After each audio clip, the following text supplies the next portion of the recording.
The Dodgers are without Jose Ramirez, and they still somehow took 2 out of 3 from the Dodgers. We have roster moves to talk about, what's going to occur, who might fill in where, a series of wins to talk about, and the song that inspired this podcast today, all on today's edition of Locked On Guardians.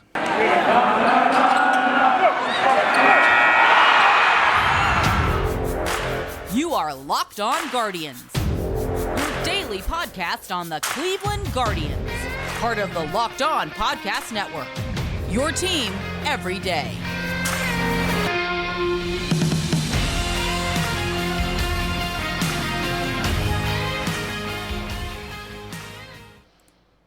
So hello everyone, I am Jeff Ellis, the host of Locked On Guardians, as I have been since the inception of this show.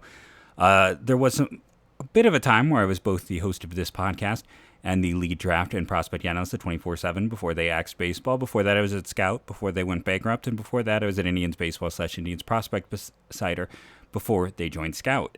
I've also appeared on pretty much every single Cleveland sports blog imaginable, and I am, here today to talk about the Guardians. But first, over this weekend, and before I get into that, I want to thank everyone for making Locked On Guardians your first listen today and every day, wherever it is you get podcasts. So my daughter, we listen to a lot of music throughout the day. We have Alexas in the upstairs and the downstairs. I have one right behind me. Good, it didn't turn on. But hey, I should hey, Alexa, play Locked On Guardians, so that can just happen everywhere else. And then I gotta unplug mine so that doesn't happen. But you can yell at me later if you're listening to this out loud somewhere. But long story short story long, we somehow got, between me and my wife, the song Dangerous by Roxette in our head. And right now, this really feels like the song for the Guardians right now. So if you'll pardon with me, let's just do this. You pack your bag, you take control, and then we're going to skip down to the hold on tight. You know they're a little bit dangerous. They got what it takes to make ends meet. The eyes of hitters that hit the high heat. You know they're a little bit dangerous. So I might have adapted it a little. But this became, because my 4-year-old liked it, the song of the weekend. I think I've heard this like 20 times. So I've been slowly turning it into a Guardian song in my head because it's been a fun weekend to be a Guardians fan. You can all make fun of my singing my song lyrics later. That's like one of my daughter's favorite things I do. So that's the only person who matters. But yeah, no, you didn't come here expecting that reference, did you? Never know what you're going to get on Locked On Guardians. Nor did any of us expect the Guardians to take 2 out of 3 from the Dodgers, especially when the Dodgers are, the team they are. And the Guardians are without Jose Ramirez, who didn't play in 2 of these games. He didn't play in Saturday or Sunday's affair. He's getting a precautionary MRI. If he goes on the disabled list, which, at this point in time, he's already missed 2 games. If he ends up, it's a 10-day? They have an off day Monday, so he can be a retroactive at this point for a week off, basically, after this. Then after, it's the Twins are in Boston. So it's a rough stretch to lose Jose for, because right now the Twins are, the team there a game behind as they get ready to start this series. We'll preview that tomorrow. And then the Red Sox are currently the team who are just out of the wildcard race. It goes Toronto, Cleveland's up to 2 now, then the Rays, then Boston. So, these next few games, it's 3 with Toronto, 3 against the Red Sox, and then 5 against the Twins to end this month. So 8 games against the Twins, who they're battling for first. If you want to be in first by the end of it, you better take advantage of this, especially because 5 of those 8 are at home, and then 3 versus the Red Sox at home. June is going to be a busy month for them. And then you're like, well, is it let up? No, the Yankees coming to town for the first week in July. Then it lets up. Then you got the Tigers and the Royals, and we'll have to see what goes on with the White Sox before then getting the Tigers again in the All-Star break. The White Sox they're playing better, but it's still a poop show. We're warned about swearing. Not that I ever really swear on this show, but let's be honest. White Sox have been a disaster. Speaking of things we're not disasters, how about Richie Palacios? We can get into these games, as of course we will, but Palacios with the big hit on Friday, and then he ties it up as a pinch hitter in the game on Sunday. I don't know why I'm blanking on today. Now, I'm sorry, when he got the RBI, it was not a hit, but still, he still got the runner across. He came up with the winning run scoring opportunity in the 10th, and then he ties it up in the 8th. And yes, I was losing my mind over, Let's have Andres Jimenez bunt so Ernie Clement can get an at-bat with a runner in scoring position. Yes, it ended up working out, okay? But that is absolutely the wrong logic, and I'm going to keep hammering that to be in the wrong logic. Where Jimenez, yes, he'd had a rough day. If they lost this one, you could put it on him. You could. That throw from second base was so ill-advised. But you know what? If he'd been playing shortstop, he maybe gets to that naturally and gets the out there, and they don't get the run across. But at the same time, with 2 outs, just eat the ball. Just hold on to it. It was an ill-advised throw. It was a really dumb play.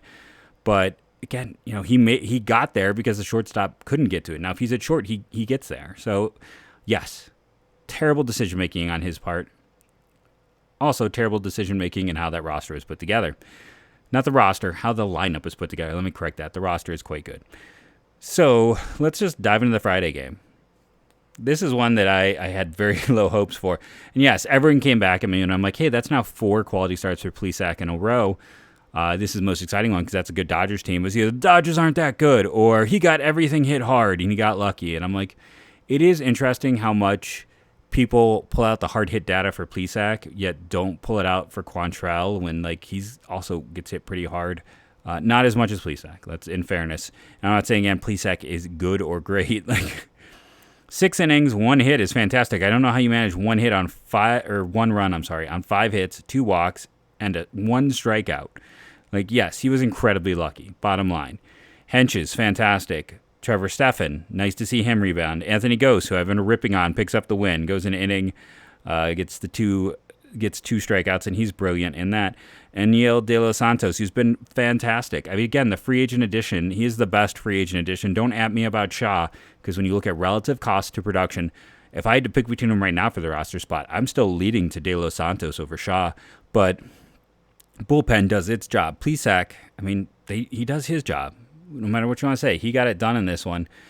The lineup for the Guardians, you're going through who reached base twice. Jimenez. And I believe that's it, right? Yeah, that's it. He had 2 hits. Rosario had a double. He's played well. This game, he was just a 1 hit, obviously. No walks for him. But Cleveland had 6 hits and 3 walks. That's 9 opportunities. I don't think there was any hit batters in this one. So on 9 opportunities, they got 2 runs. That's low. They should have done better. The other side of things, the Dodgers had 8 hits, 3 walks, and Cleveland had 2 errors. So they had 13 opportunities to get 1 run. That is incredibly low. Not like this is just, again, you know, if you're looking into the numbers, it's like Plesac should have got lit up because everything was hit hard, but at someone. But it's not even that. It's just they had so many opportunities.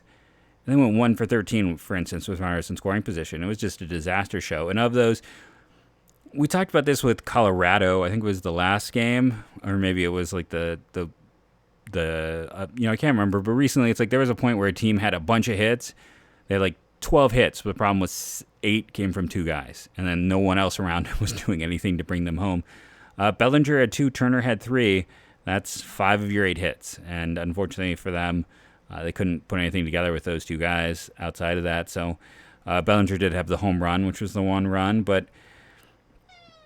Oh, my co-host wants to hop in and chat. What do you have to say?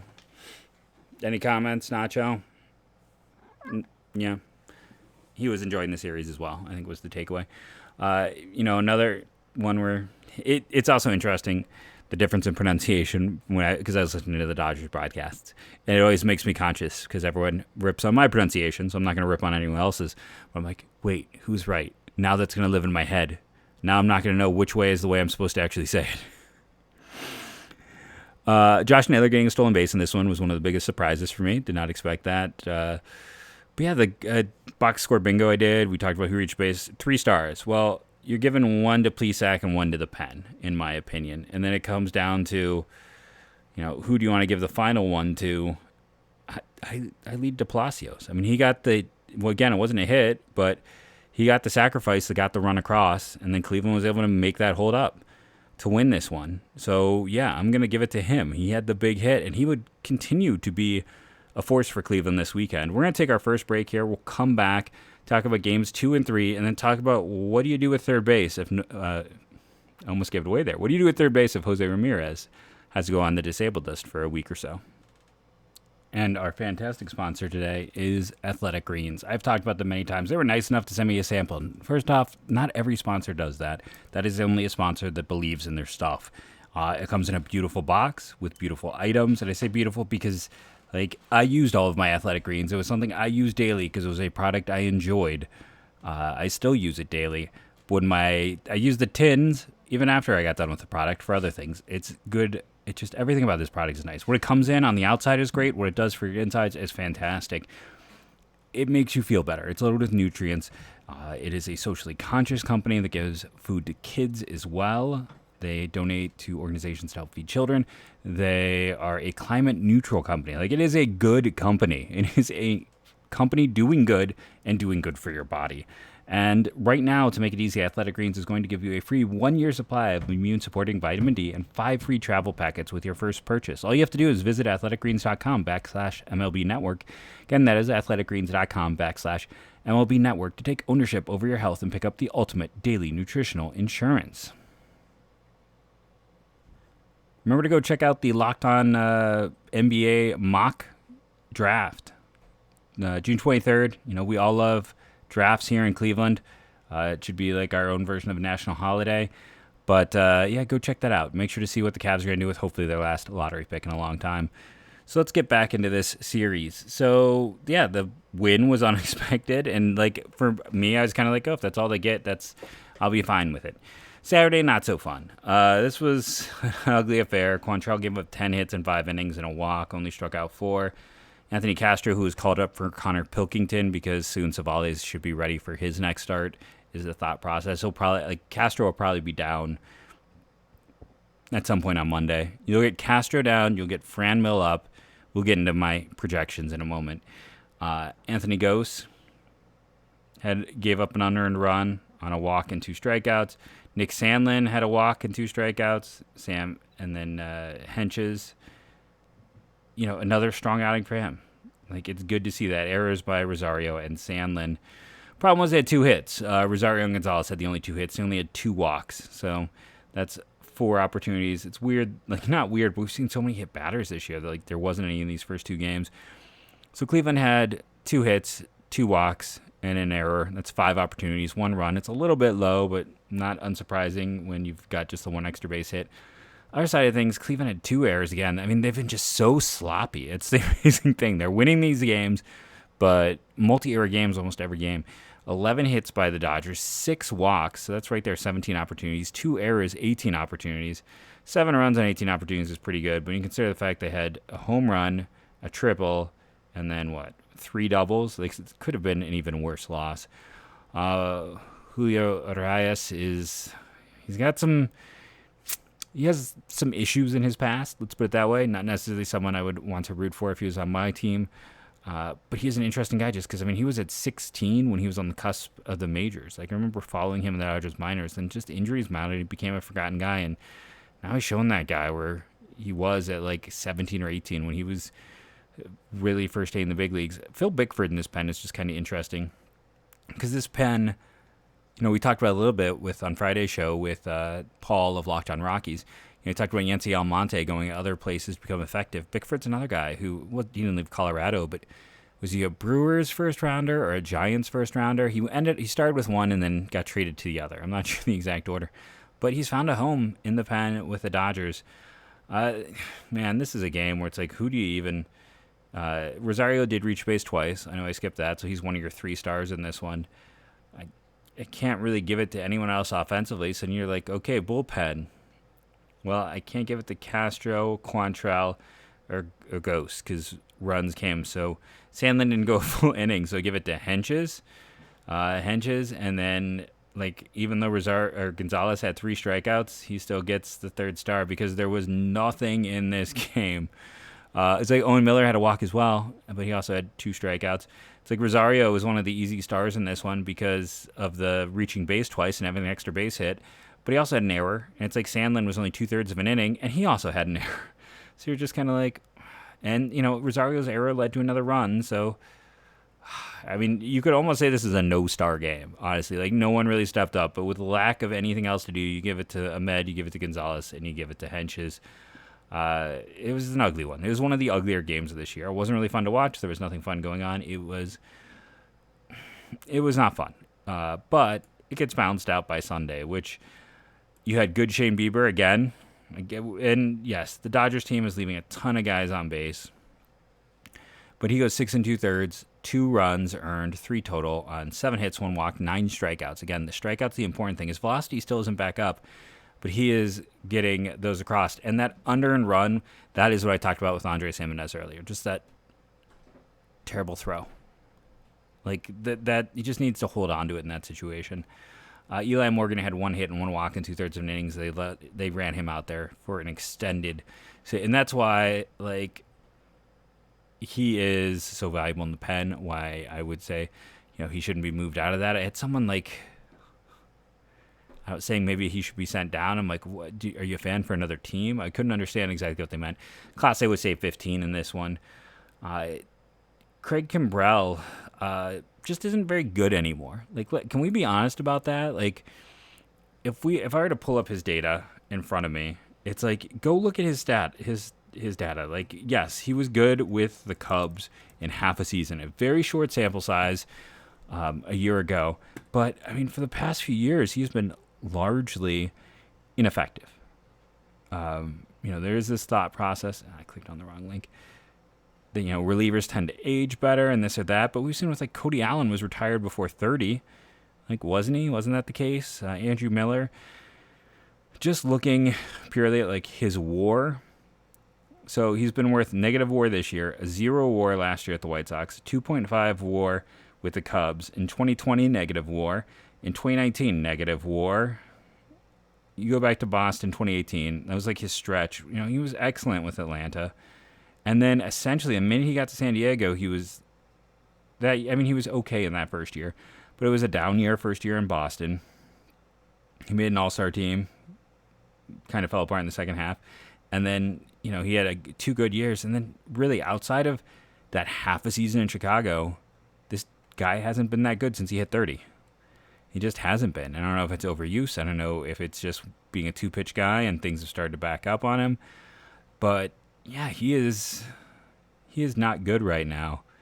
And the Dodgers need to figure something out. I mean, that's the thing. Their 8th and 9th inning guys buckled today for them. I mean, that's what happened. I mean, there's no other way around it. Their back of their bullpen buckled, and that's why they lost. Daniel Hudson blew a save, and Craig Kimbrell picked up the loss. And Hudson has been good this year, but Kimbrell has not. Like, he has not been good at all. And you look at Cleveland's pen, it's weird to think that they actually have the better pen. And the Dodgers are so good at starting pitcher development. It's like, well, I mean, and Andrew Heaney, we talked about this. Like, he was a early free agent signing for them because he was so awful with the Yankees after they acquired him at the deadline and then he got hurt and just was not a part of that, the Dodgers are like, oh, this is an easy fix. Like, we can jump in. We'll get him back.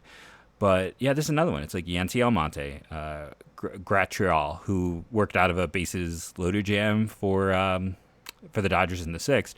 Like, these were guys who were viewed as starters. It didn't come together. I remember seeing Yancy Almonte pitch for whatever Colorado's AA team is. Being like, he's got something. I don't know if he's got enough. If 24/7 still existed, you could find my scouting notebook from that. I could dig that out. Who reached base twice in this one? Well, Miles Straw did. Owen Miller did. Oscar Gonzalez did. Josh Naylor did. Stephen Kwan did, even though he didn't start the game. Andres Jimenez did not. And then I think that's it. I think those are the only people who reached base twice in this game. So there was a lot of players. I mean, the Guardians managed 11 hits.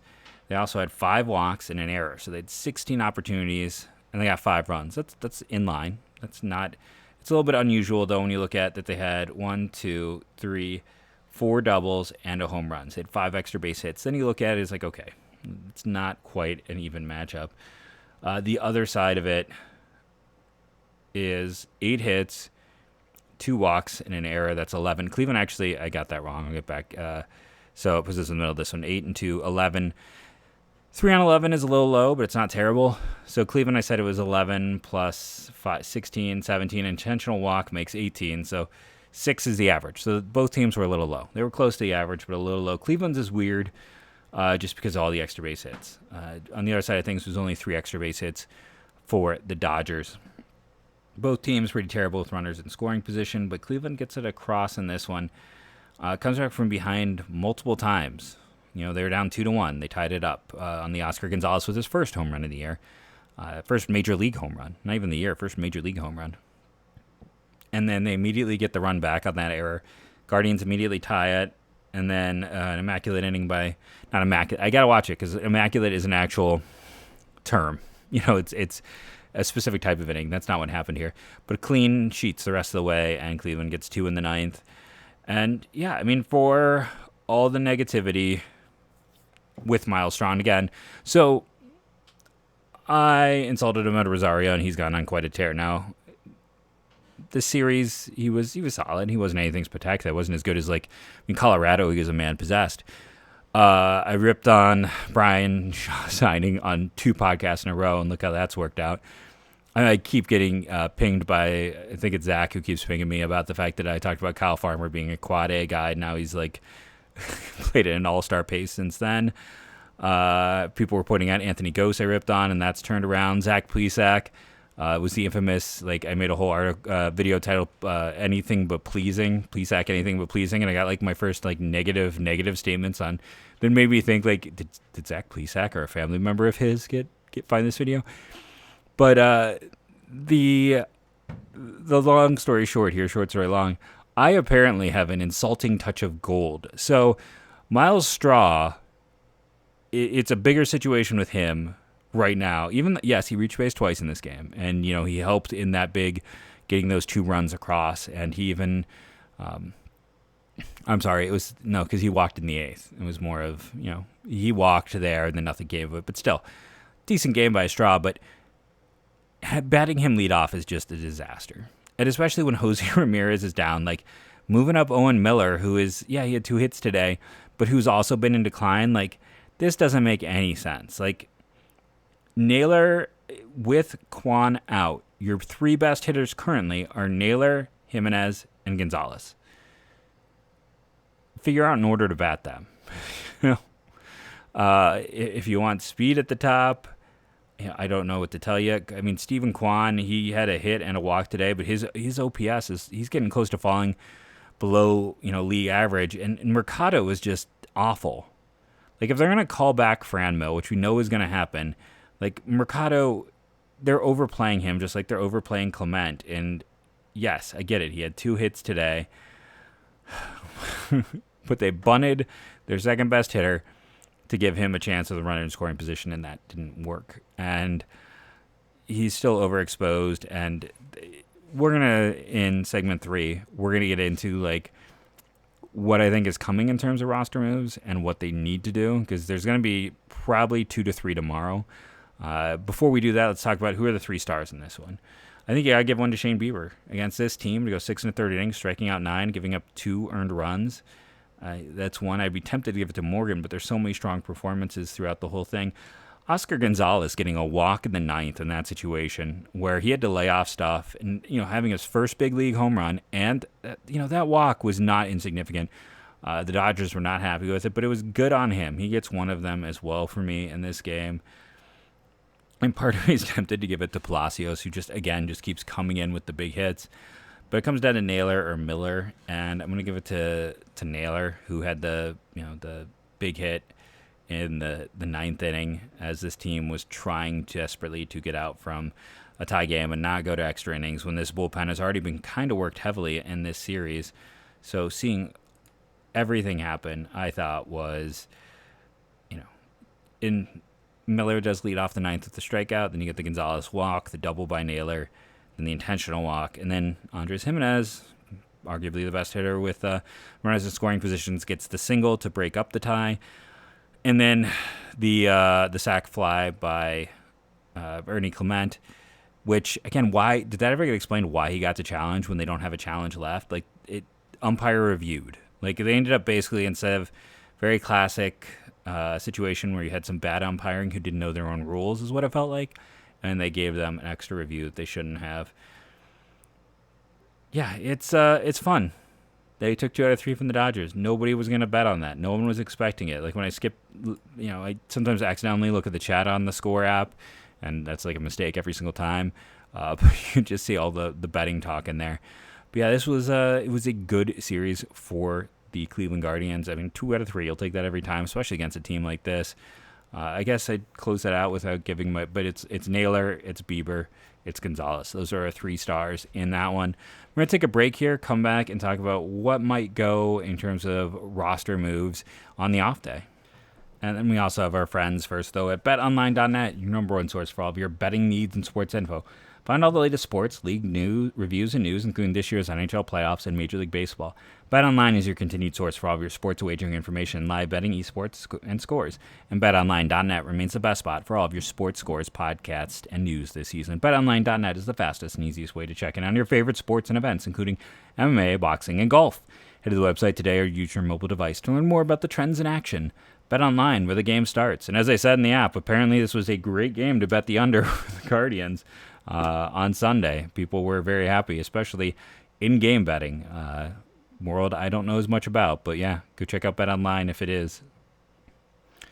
Okay, so we know Franmil's ready to come back, and by the way, he had a big single Saturday night in AAA.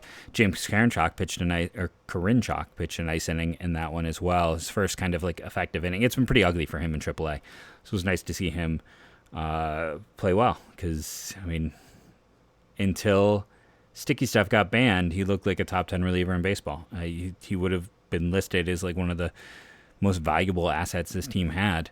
So what's going to happen? Karinchak isn't coming back yet. I got time to figure that out. And the bullpen's pitching really well. It's like, who do you replace in that pen right now when he is ready? I mean, he's got options. There's no guarantee they're going to bring him right back up. There's not a weak link in that Cleveland bullpen at all on any level, in my opinion.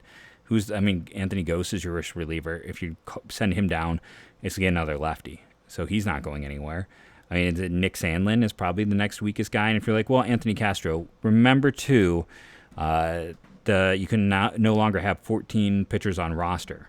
That changes after today. And if I'm right, they had 4 starters and then 2, 4, 6, 8, 9. So they have 13 pitchers already. Like that's kind of already was the plan in place. When they move some guys around and why they only technically have 4 starters. But Castro came up, gave him a few innings this weekend. I think he'll go back. I got to look at the rules because that's that whole thing. Like you only send someone down like 3 times, right? I mean, they might also not put a ton of value on him. But when, he'll be up until Savale is needed, until he's ready. Like that's essentially going to run 4 starters, 9 relievers until that time that they need that additional starter. When Savale is ready, he's the only one who makes sense to go down. And like I said, unless you're looking at someone like Sandlin, who does have 3 options left, and Karinchak has 2 options left, if you were curious about that. But Franmil is likely to get called back up. So what do they do with this team's roster if you call it Franmil? Palacios, again, I need to really spend some time with that whole you can be sent down 3 times thing to see what the loopholes in it are. Because you can't... If you were going to play your little platoon game with Kwan as much as you need another right-handed outfielder, can I propose something? What happens if Gonzalez becomes essentially his platoon and you just let Kwan play every day? So there is no platoon. You see what I'm saying? Kwan is a better defender right now than Mercado. Kwan is a better hitter in Mercado. Yes, it gives you a platoon, but platoons only matter if the right-handed side of it is effective. And right now, Mercado isn't effective. You can clear a roster spot by sending him down. And especially if if Jose is going to be out for a bit of time, Naylor moves to first base. Problem right now is you essentially have 2 DHs. Naylor is a DH playing first base. I think we've seen enough errors there to know that. But he plays first base. Franmil goes back to being your DH. Second base has become Owen Miller. And I think shortstop stays Ahmed Rosario. Andres Jimenez has the arm to play third. And that's where he should be every day. I don't know if that's going to happen. I should probably see like in the minors how much he played it. That's the thing. If you're Clement should not become your everyday third baseman. That's just terrible to do at this point in time. He's a solid player. As a back end bench guy who does a lot of little things but doesn't necessarily excel in any way, shape, or specific position. He played 10 games at third in the major league level with the Mets in his in this the COVID year. He actually didn't play any second base at all. Or yeah, he did. So I was just looking at wrong data. So he played some games at short, some at second, and some at third for the Mets that year. So yeah, I would put him in at third base unless you're looking at calling him Nolan Jones.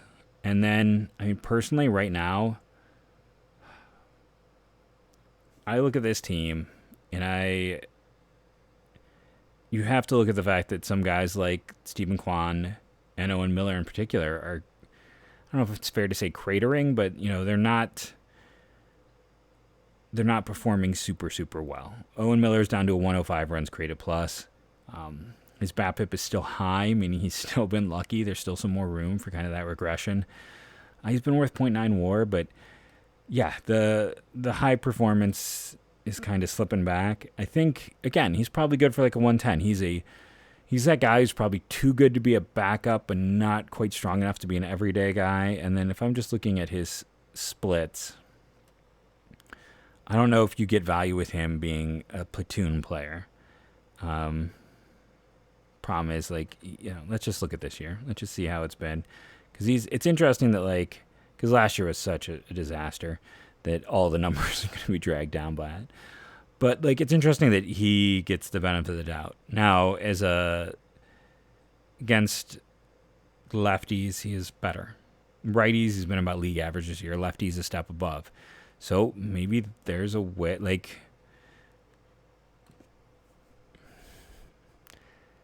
okay, so how can I phrase this without getting myself in trouble and making sure I have everything correctly? No, yeah, see, it doesn't match up.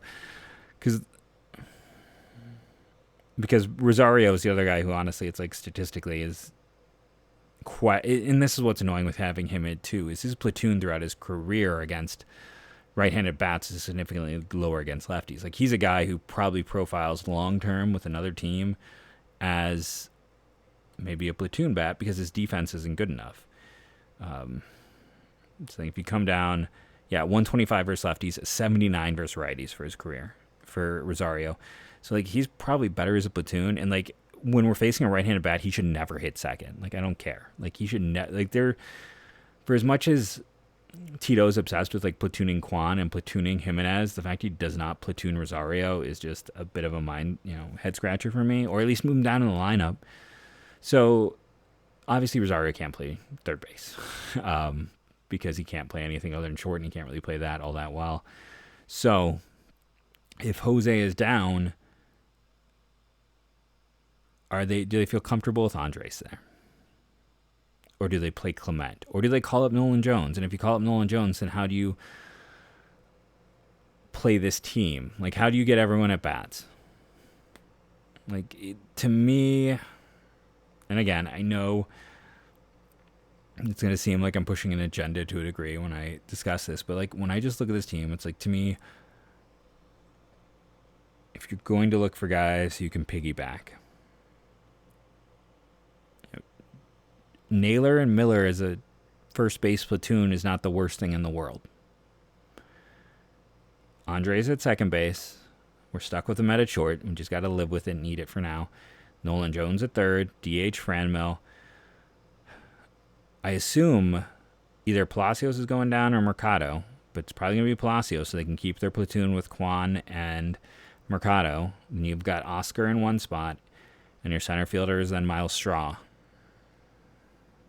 What do people feel about that? What is your thought? Is that insanity? If you call up Nolan Jones, who's been playing very well since he was activated in mid-June.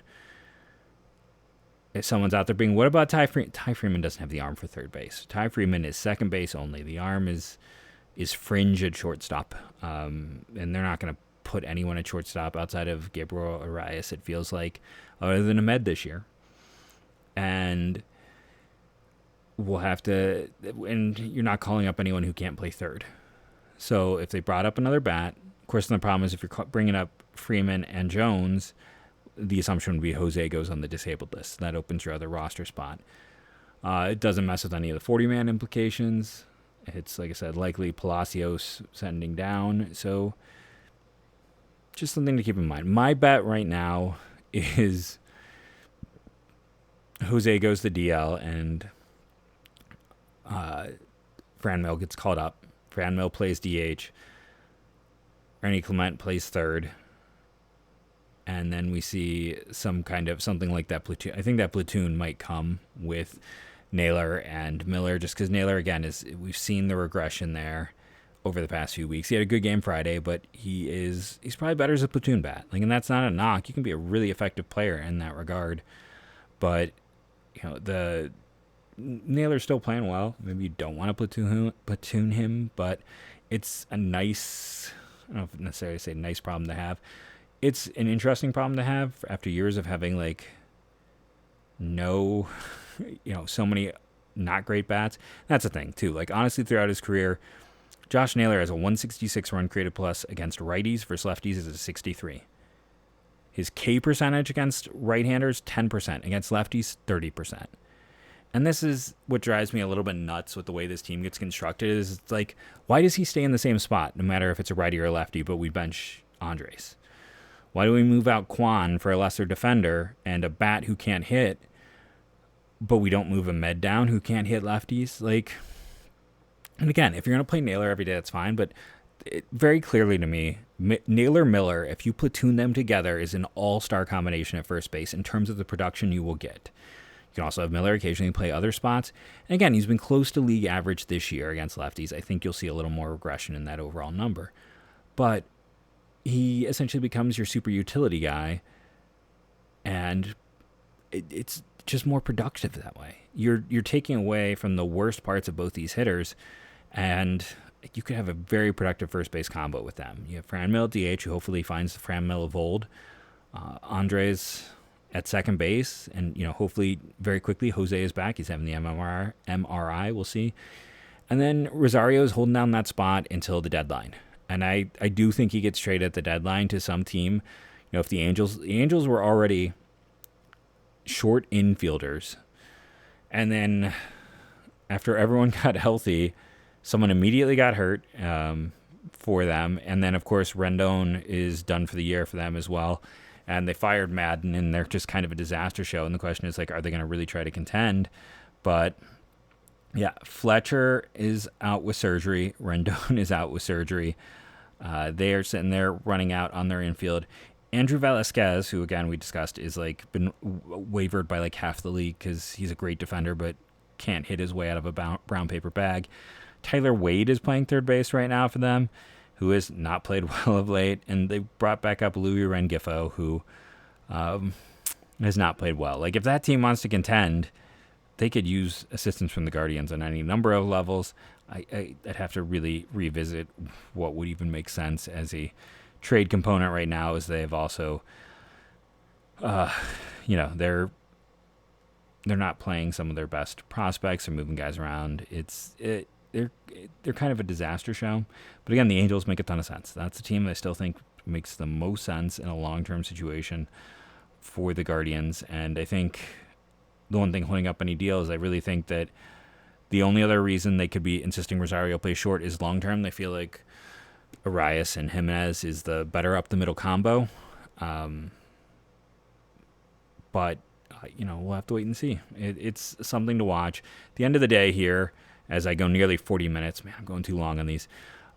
This is a fun team with a preponderance of talent after years of struggling to find talent that is currently the number 2 team in the wild card, a game out of first place, with the team in first place on the horizon. They have not had any of the big prospects hit the big leagues yet, and they're the youngest team in baseball. Oh yeah, and they have the most top 100 prospects. I'm just going to keep repeating all this over and over again because this is a fun team. Enjoy them now. Quote our owner, enjoy them.